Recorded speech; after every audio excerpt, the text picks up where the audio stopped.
Let's have a look at your lead story this half hour. The EFF is hosting business people in Bryanston and Sandton about the party's economic policies ahead of the 2019 elections.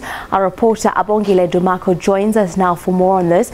A very good evening to Abongile. Of course, we know that the EFF invited stakeholders of the financial sector this evening to come and share some of the ideas for the economy and possible policies. What can one expect coming out from this conference this evening? Good evening, Shante. Certainly, EFF leadership, we've just seen them working in, led by the CIC, Julius Malema, National Chairperson, Dalimpofu also being a part of that delegation, including Dr. Bryanston, who's the national spokesperson for the EFF. They are actually here to listen to the business people in terms of what would they like to see being incorporated into their manifesto ahead of the 2019 elections, which are actually fast approaching.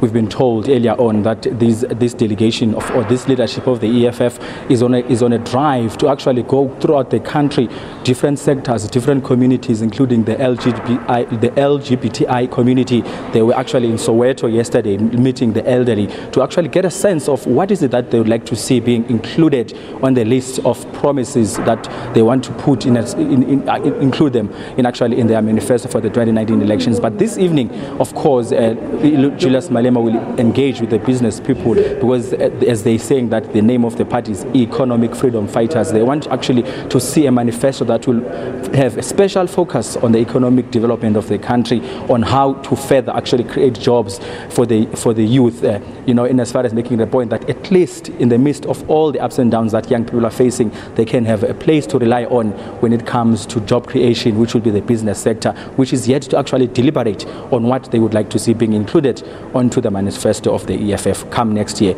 for the general elections. All right, so thank you very much for that. Abongile Dumako for SABC News, coming to us live from Bryanston in Gauteng. We do believe that the Commander-in-Chief of the EFF, Julius Malema, will be addressing the conference this evening. We will dip in shortly just to get some parts of his speech this evening.